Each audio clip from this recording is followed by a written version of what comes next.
सबको सादर नमस्ते। मैं आपका स्वागत करता हूं।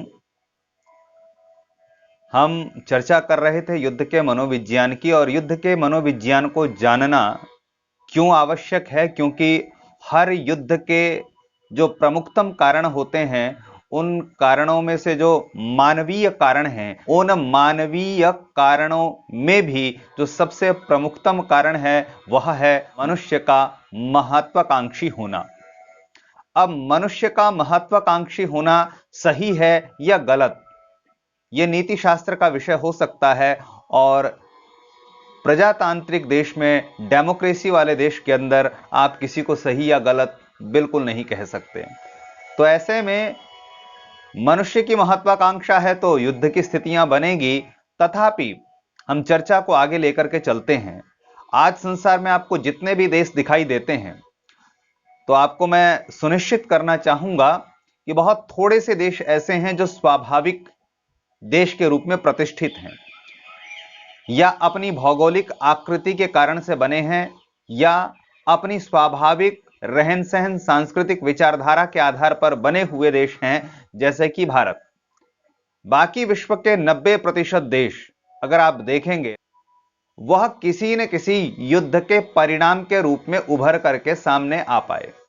जैसे कि आप देखते हैं और जानते हैं कि यूरोप के अंदर जब वैचारिक घर्षण चला, कैथोलिक ने प्रोटेस्टेंट और प्रोटेस्टेंट ने कैथोलिक को जब सम्मान नहीं दिया या एक दूसरे का मान मर्दन करने का प्रयास किया, तो उन यूरोपियन देशों से पलायन किए हुए लोग जाकर के उत्तरी अमेरिका में बस गए, और आज उत्तरी अमेरिका उन्हीं लोगों के उभार का परिणाम है। तो आ गई बात कि युद्ध का जो मनोविज्ञान है, वो एक देश का भी निर्माण कर सकता है। और मैं इतना ही नहीं कहूंगा, संसार में जितने भी धर्म हैं, वह सब के सब युद्ध के परिणाम स्वरूप ही अस्तित्व में आ पाए। किसी एक मनुष्य की महत्वाकांक्षा, अथवा कोई एक ऐसा व्यक्तित्व जिसने अपनी विचारधारा को अन्य लोगों पर थोपने का प्रयास किया हो, और वह विचारधारा विश्व में विश्वव्यापी बन पाई हो। पुनः निवेदन करता चलता हूं, ऐसे में जब युद्ध के मनोविज्ञान से देश का निर्माण हो रहा है, युद्ध के मनोविज्ञान से विश्व में नए नए रिलीजन और मजहब आ रहे हैं, तो ऐसे में मुझे युद्ध के मनोविज्ञान को स्वाभाविक रूप से समझने का, जानने का प्रयत्न, पुरुषार्थ करना ही चाहिए। अस्तु विचार करते हैं। जैसा कि हमने कहा था कि जो युद्ध का मनोविज्ञान है, जो हमने पूर्ववर्ती प्रसंग रखा था, उसमें हमारा जो धारा प्रवाह जो चली आ रही थी, वह आ रही थी सर्वाइवल ऑफ द फिटेस्ट, अर्थात योग्यतम की जीत का सिद्धांत, कि भाई जो व्यक्ति संघर्षशील है, जो व्यक्ति या जाति, जो जाति संघर्षशील है, उसका अस्तित्व बना रहेगा तब तक, जब तक कि वह संघर्ष करती रहेगी, युद्ध जीतती रहेगी। युद्ध के मनोविज्ञान को भुलाते ही वह जाति तुरंत जमींदोज हो जाती है, नया राज्य, साम्राज्य उसके खंडहरों पर खड़ा हो जाता है। तो कुछ साथियों का प्रश्न था, कुछ साथियों ने इस बात को विमर्श के तौर पर रखा था कि अगर हम सर्वाइवल ऑफ द फिटेस्ट की विचार को लेकर के चले, तो हम मानव समाज की तो बिल्कुल न कल्पना कर सकते हैं, न रचना कर सकते हैं। क्योंकि सर्वाइवल ऑफ द फिटेस्ट, जैसा कि हमने कहा था, जीवः जीवस्य भोजनम, जैसा कि हमने कहा था मत्स्य न्याय की, बड़ी मछली छोटी मछली को खा जाती है। जंगल में हमें कहीं न्याय दिखाई नहीं देता, जो शक्तिशाली होता है वो छोटे को खा ही जाता है।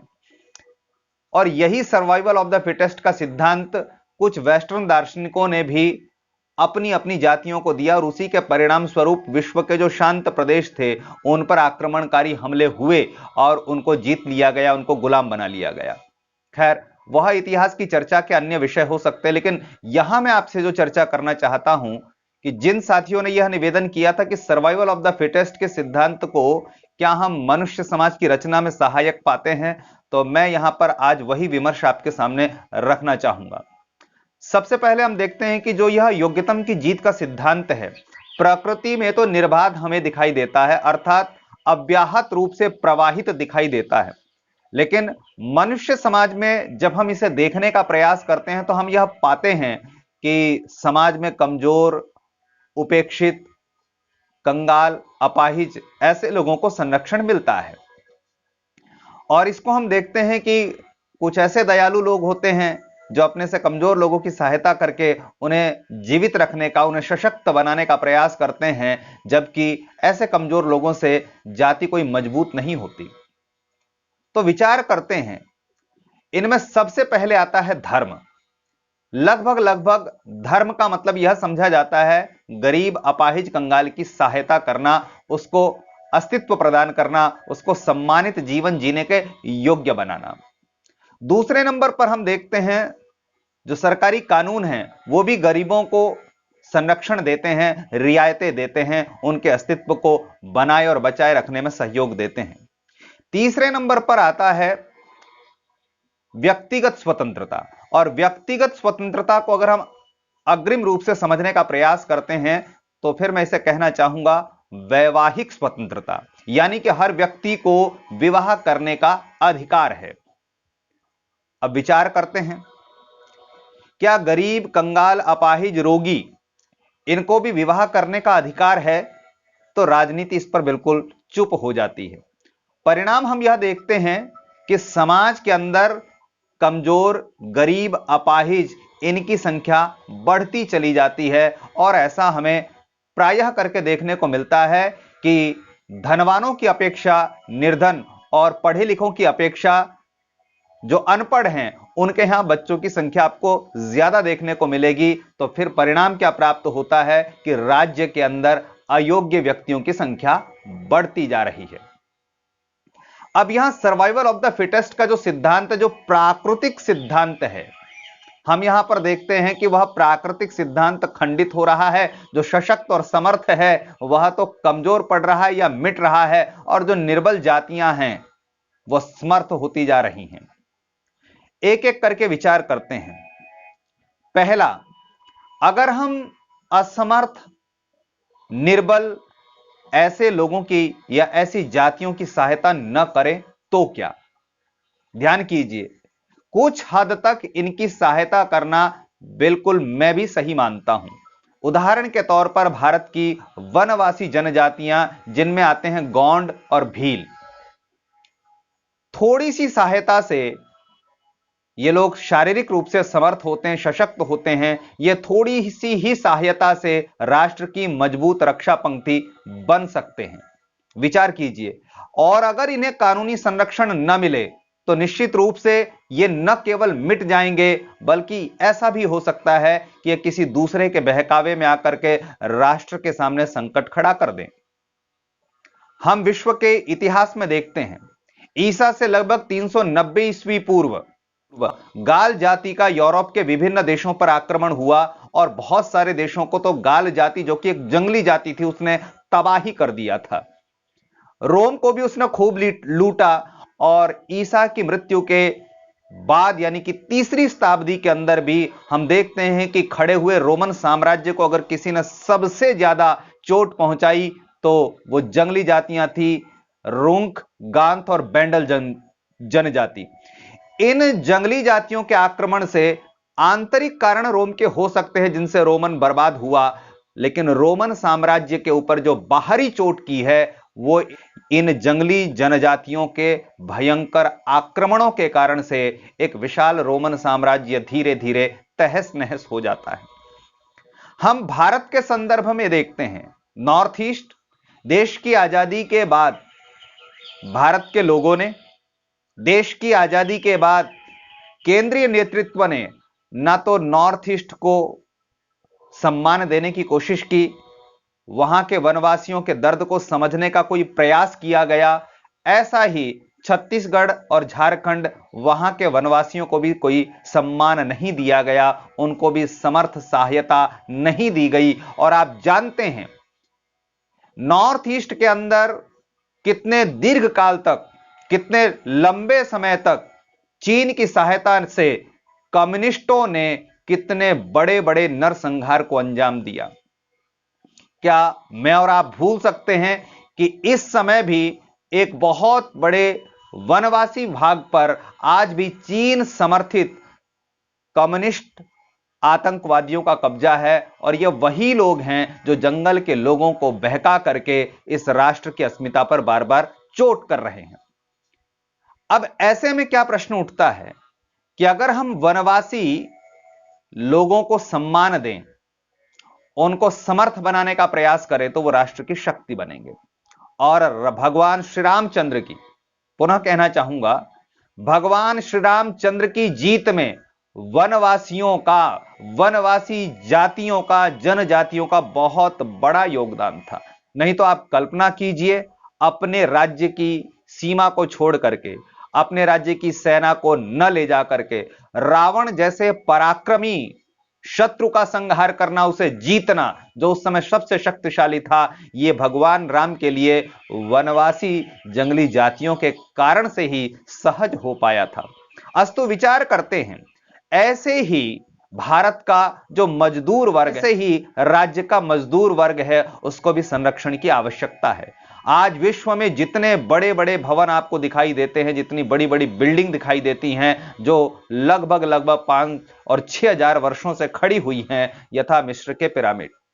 रिसर्च करने वालों ने तो कह दिया कि वो गुलामों ने बनाए, लेकिन मिस्र के पिरामिड को जब हम देखते हैं तो स्पष्ट रूप से पता चलता है कि मिस्र के पिरामिड उन लोगों ने बनाए हैं, उन कर्मकारों ने बनाए हैं, उन मजदूरों ने बनाए हैं जिनको गणित का बहुत अच्छा ज्ञान था, क्योंकि वो पृथ्वी से जिस स्थिति पर बनाए गए हैं उसे नापने से पता चलता है कि वो वास्तव में गणित को बहुत अच्छी प्रकार से जानते थे। ज्यामिति, जिसको कि आप ट्रिग्नोमेट्री कहते हैं, उसको विधिवत जानते थे, तभी वो मिस्र का इतना शानदार पिरामिड बना पाए, जिसको देखने के लिए आज भी दुनिया के बहुत सारे लोग जाते हैं। निवेदन करना चाहूंगा, ठीक इसी प्रकार से ये दो विषय हमने लिए, तीसरे नंबर पर आता है व्यक्तिगत स्वतंत्रता। यह जो व्यक्तिगत स्वतंत्रता है, यह किसी भी राज्य के व्यक्ति के लिए बहुत आवश्यक है।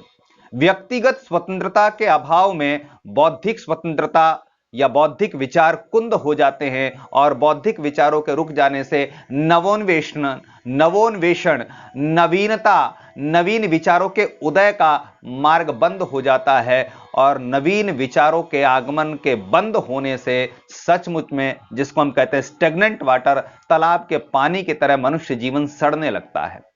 यानी कि प्रजातंत्र के साथ साथ व्यक्तिगत विचारों की स्वतंत्रता भी अत्यंत आवश्यक है।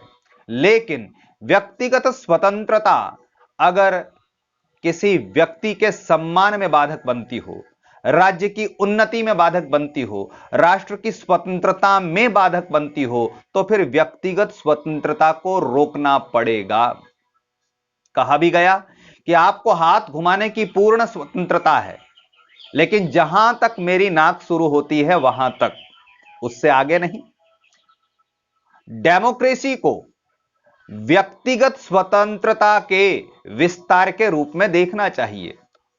और ध्यान कीजिए, इस व्यक्तिगत स्वतंत्रता को प्रजातंत्र से जोड़ करके जितनी अच्छी प्रकार से महर्षि दयानंद ने कहा, उतना संभवतः मुझे लगता नहीं कि शायद कोई और चिंतक इतनी अच्छी प्रकार से बता पाया हो। महर्षि दयानंद लिखते हैं, प्रत्येक व्यक्ति को अपनी ही उन्नति से संतुष्ट न रहना चाहिए, किंतु सबकी उन्नति में अपनी उन्नति समझनी चाहिए। और दूसरा बहुत महत्वपूर्ण वह सूत्र देते हैं कि सब मनुष्यों को सामाजिक सर्वहितकारी नियम पालने में परतंत्र रहना चाहिए, और प्रत्येक हितकारी नियम में सब स्वतंत्र रहें।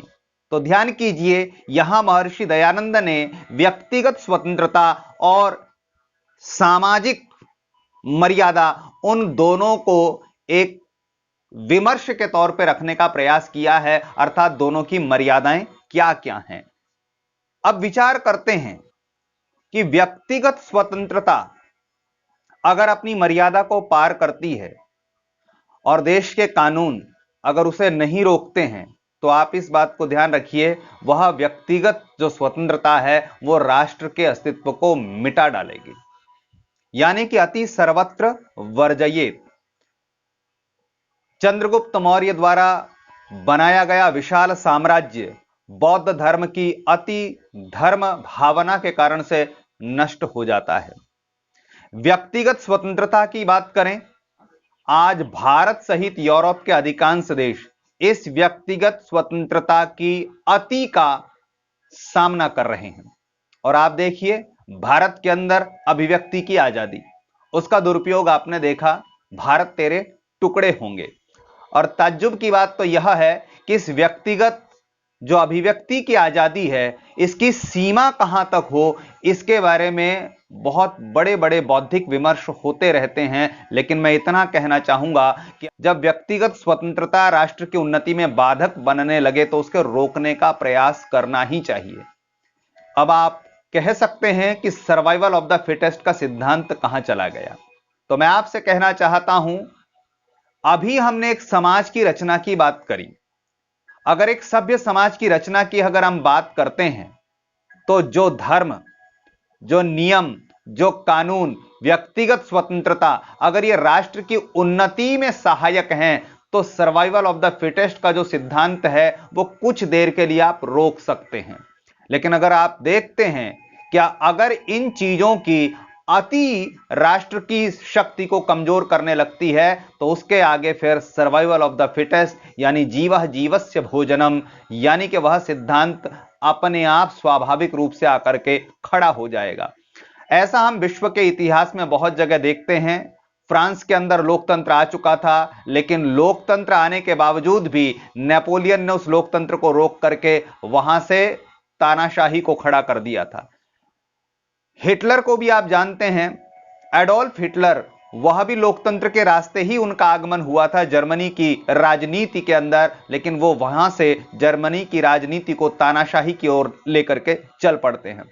तो विश्व के जितने भी देश हैं, ध्यान कीजिए, अगर वह व्यक्तिगत स्वतंत्रता को समझने समझाने का कार्य नहीं करते हैं, तो निश्चित रूप से अगर आप एक वर्ग विशेष को नियमों को तोड़ने का अधिकार दे देते हो, तो आप यह विचार करके चले, बहुत जल्दी ही कोई भी डेमोक्रेसी हो, कोई भी प्रजातंत्र हो, वह हर हालत में तानाशाही की तरफ या ऐसी व्यवस्था की ओर गमन करने लगता है जहां अराजकता की स्थिति बनती है। तो आज हमने जो विचार किया, जो आज हमने समझने का प्रयास किया है, वह यह समझने का प्रयास किया है कि सर्वाइवल ऑफ द फिटेस्ट, जो कि एक प्राकृतिक सिद्धांत है, जो जंगलों में कार्य करता है, जहां बड़ी मछली छोटी मछली को खा जाती है, जो शक्तिशाली जानवर है वह कमजोर जानवर को खा जाता है।